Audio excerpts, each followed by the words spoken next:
This is a series of tutorials about how to use Android on a tablet. I'm recording this with a video camera sort of over my shoulder so that you can see my hands as they move over the surface, so you can tell the gesture I'm using as I go along. This is a Transformer TF300, which is about, I guess, 2 years old now. You may have a more modern tablet, but this one should show us what we're interested in. This is running 4.2.1, I believe, which is Jellybean. So let's get started. Mine has been slightly customized, and the icons and so forth may look different than yours. Also, I've installed a screensaver, which I'll get to as we go along. As you look at Android, the first thing you should be aware of is the three buttons down here at the bottom. They may be in a different place. And of course, if you rotate your display, I see, well, one of the things we're going to do as we go along is not correct my errors so that you can see how I do that, how I discover what's different about my machine or how to do what we do. Let's see if we get this focused. There's in the settings, first panel, I swiped the settings, and here is rotation locked. So that's why it didn't rotate when I rotated the screen. So now we have auto rotate set, and you'll notice that the three buttons appear at the bottom, whether you're in portrait or landscape mode. So to find the settings, notice that we've got, if we can focus that, there are three or four little icons. There's a time and a battery and Wi-Fi. So that's where the settings are, and you swipe down on that and you get a first set of settings with your profile picture, which I've set, and some other things. And then to get to all the settings, there's a settings button. Well, a notification. Okay, so the first thing you're going to be interested in is connecting your device to Wi-Fi. And here I've already done that, and you can see that from just where I am, there are two Wi-Fi 3. One is coming in and out, so available, and this will show you what's available and what you've been to. So we've been to 3 places that aren't available because they're marked not in range, and then there are 3 that are. And the number of bars, of course, is how strong the signal is, and there's a little lock, a little mark next to that saying whether or not a password is needed to access the site. So if you click on the one of the ones that appears, it'll bring up the excuse me, the site.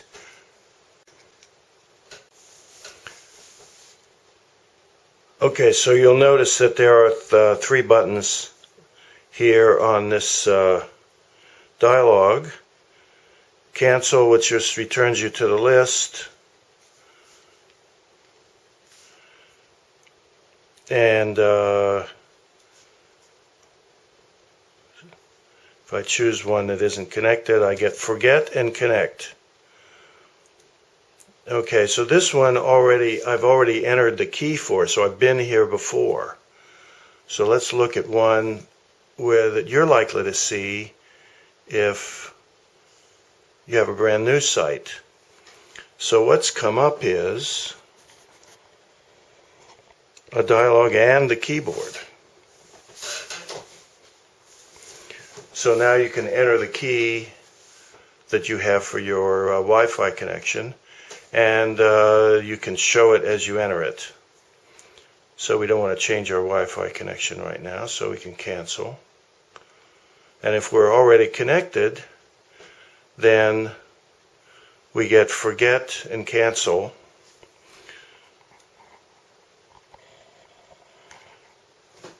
So forget means forget the key and don't connect to that, and cancel is back to the list.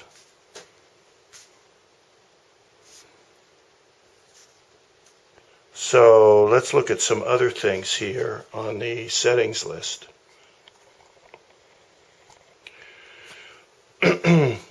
This is, on the left, is a scrollable list of all the items in settings. And we can just go down through this and quickly look at some things. Sound. So we can, you notice these are check boxes. On the right we can have sounds for touch or not, screen lock sound, and so forth. And volumes.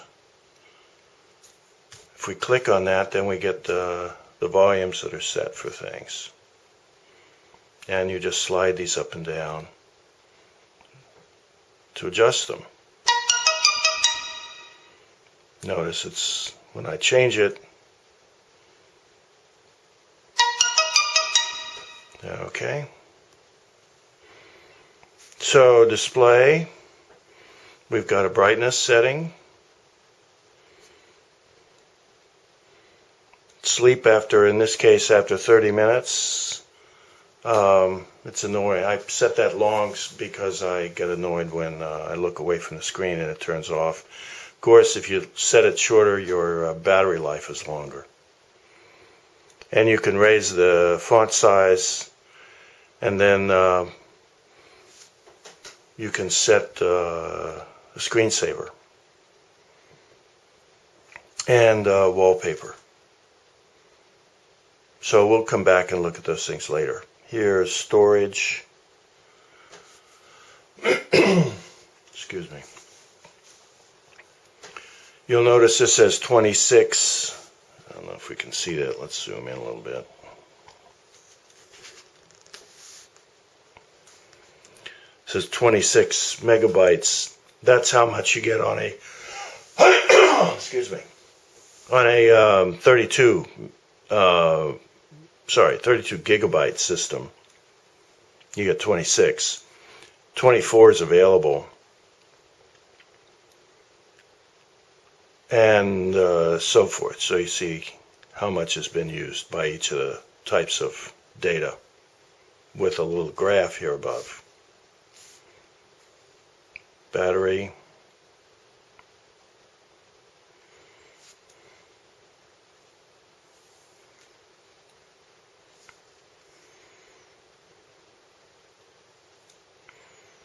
And so forth. So this is interesting. This is showing you here at the bottom that 1.8 to 1.7 gigabytes are used for applications out of the 25 gigabytes. And this is where you'd change your picture. You know, I put in a picture for me. If you click on the user, then you can fill out your name and information. And I set a picture from, and the picture comes in automatically, apparently, from my Google profile. Okay, and let's write it out here a little bit. Up here at the top it says done, which is how you would get back to the previous screen, or let's just try back. So that's what the back button is for here at the bottom. So let's try that again so you can see. We'll click on that, and then we'll hit the back button.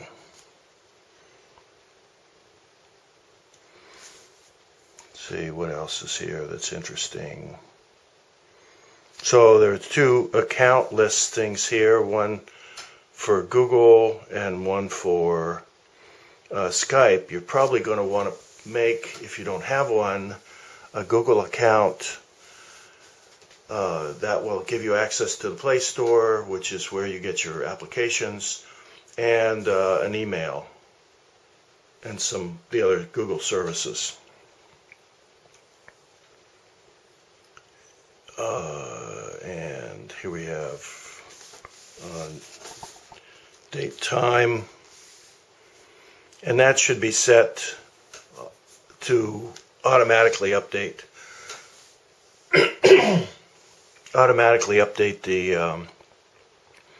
the time, and then be sure and set your time zone,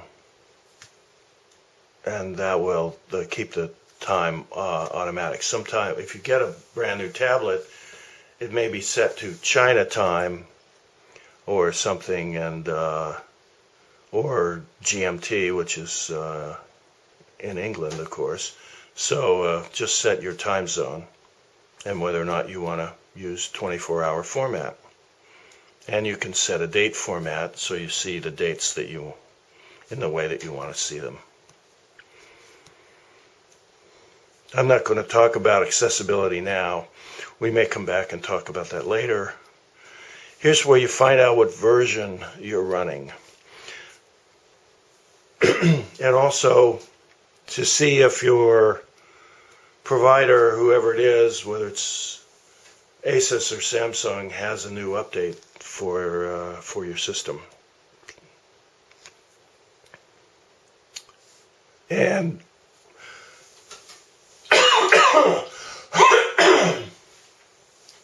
and here's the Android version, which in this case is 4.2.1.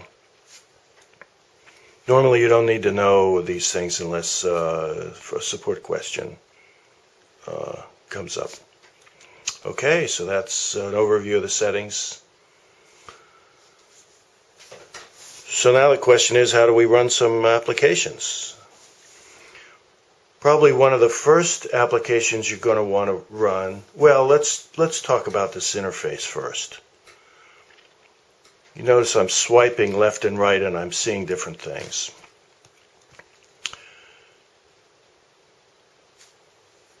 There are 5 panels here on this screen. 5 panels of icons that you can organize in any way you want. And across the bottom are quick launch icons that you can organize as well. And those remain even though you're swiping back and forth. So if you notice, there are 5 little markers here across the bottom. And one of them is a little brighter than the others. And that's the icon pad, or the desktop, if you will, that you're currently pointed to. And if you swipe back and forth, you'll change that. And there are 5 of those places. So you'll probably want to put your most used applications, and in this case notifications. Here's a weather application and a time, and whether or not I have email, which are on the home page, if you will. And then I haven't set up anything on the others. So let's take a look at how to set up an application here so we can use it. Now what I'm going to do first is look at the browser. This comes with a browser in this quick launch bar down here at the bottom. So let's just, that's not the browser we want to use. Well, this browser might be fine. I've had problems with this. So we're going to use Chrome, and we're going to put Chrome down here where this one was. Now let's look at how to move an icon around. Notice I just held down on it rather than tapping and then drug it up, and it ended up here on a panel. So if I want to move it to another panel, hold down on it and then drag. That's not working very well, is it? There. Hold down on it and then I can move it, and say I want to move it to the center page. There.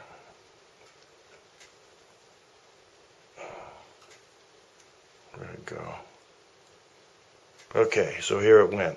That doesn't work very well, does it? Okay, but that's how you do it. So now I can drag it around. If I want to remove it from any of these, because I don't want to use this anymore, if I hold down on it, I get a remove button at the top, and if I drag this up onto the remove button, it turns red, and if I release my finger, it'll disappear. I don't want to remove this icon, I just want to move it off the main page. So we'll move it, let's try to move it onto the second page. So now it's, as you see, on the second page to the left. So here's the main page, and here's the second page to the left, and there's that icon. So let's go get the Chrome icon, which is the browser we want to use. That's the one from Google, which is more reliable. So this is the Applications button. Now, in previous versions, you may have noticed that same pattern of 6 dots that appeared in the upper right-hand corner or something. Here it's on the bottom center of this quick launch bar. So tap that, and this is a list of all your applications, and there may be several pages. These are the ones that are built in, and a few that I downloaded, and we'll show how to get new applications later. So the way that you move one of these icons to the front page is simply hold down on it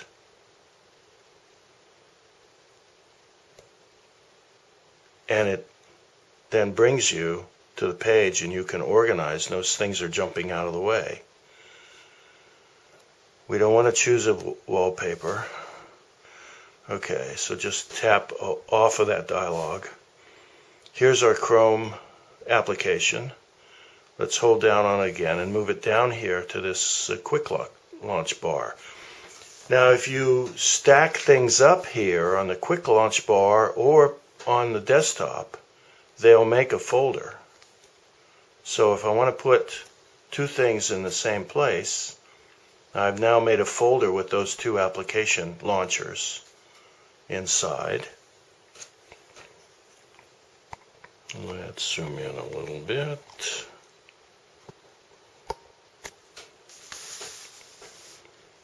Okay.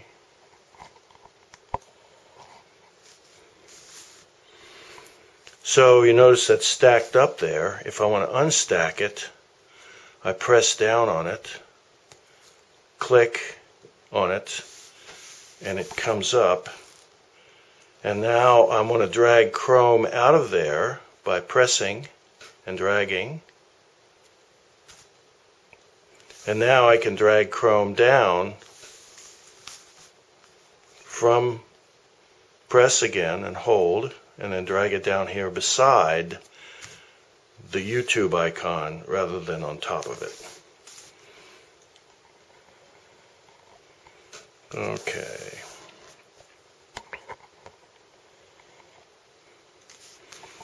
So that's how you deal with, and as you can see, it's not perfect. You know, the finger gestures and dragging things around is a little more problematical than the mouse and the desktop. But that's how these touch interfaces work. Okay, here's one more thing to look at before we end this portion. we're going to swipe down up here at the top left, and sometimes that's on the bottom right. Anyway, that's the notification area. So what's here is various notifications, and in this case this is an email that I got from a friend. Okay, and the way you get rid of these is you just swipe them off to the side. Now if you'll notice,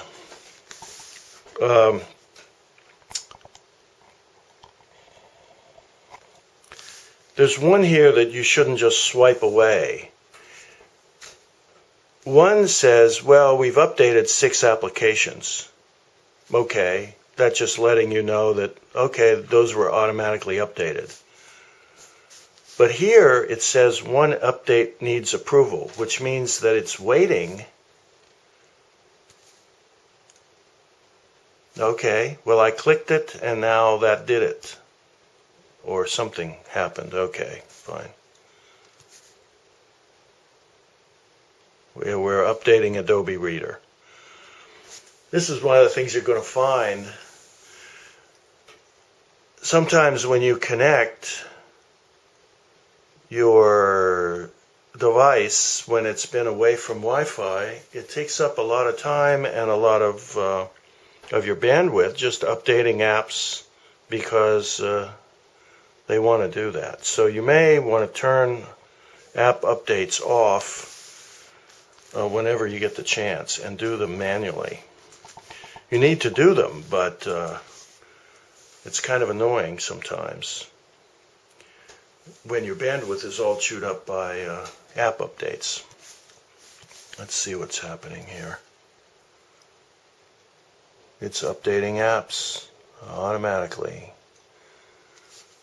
Google Newsstand. Okay, fine. So the way you get rid of this notification area is just tap anywhere else on the screen and it disappears. Okay, let's come back and look at the Play Store.